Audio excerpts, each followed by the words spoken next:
Every day, I meet entrepreneurs and sales professionals who struggle to get more clients, make more sales, and make enough money. The number one question I get is, how do I deal with buyer stalls and buyer objections? Well, now you have the opportunity to download a copy of my free article that will show you what the buyer stalls mean, how to deal with them, and how to effectively end those buyer stalls and buyer objections so that you will get more sales and make more money. Please go to www.salessuccesssystem.com now and download a copy of your free article called How to Deal with Buyer Stalls and Buyer Objections. Let's talk about the ways in which you can generate revenue and increase your sales. There are three ways that apples do, and apples are just like every other traditional sellers, and we prefer to be oranges, and I'll tell you about the fourth way in a moment. The first way to generate revenue is to simply respond to things like requests for proposals and requests for quotations.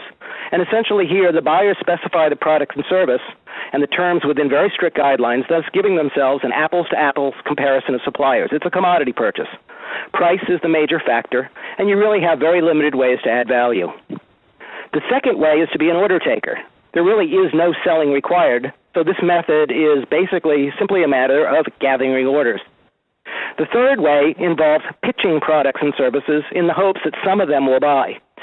This is what we see quite often, where people are so focused on their presentation that they don't spend the time to find out what the prospective buyer, the qualified buyer, really wants.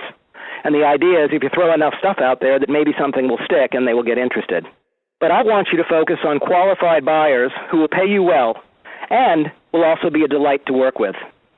And the way you go about doing that is to generate revenue from the fourth way.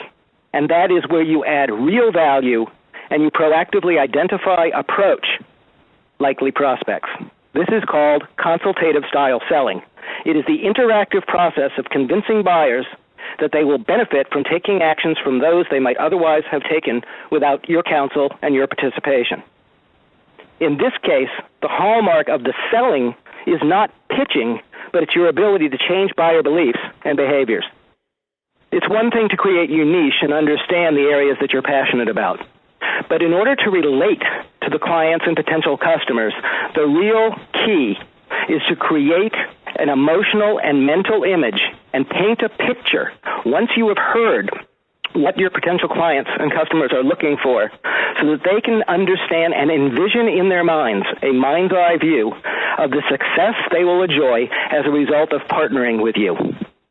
Because in order for them to be able to believe in you, they have to understand that you hear what the negative pain is going to be for them, but they also have to believe that you understand it enough that your product or service is going to take them where they want to go. How do you become a recognized expert in your field? Whether you're doing it on one-on-one in a proprietary situation, you're a coach, you're a business owner, you're an entrepreneur, or anything else, there are two criteria that are very, very important. The first is do not be a judge. No one likes to be judged.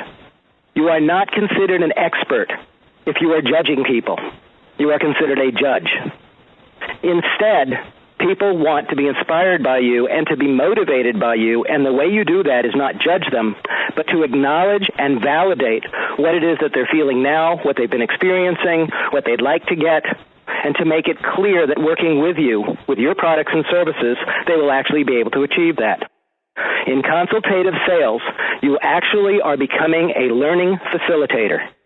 And what that means is by listening to them, by working with them, by guiding them, by serving in some sense as a mentor, beyond just selling them something, when you are a learning facilitator, they too will learn how to work with you in a way so that you will then have the lasting favorable impact.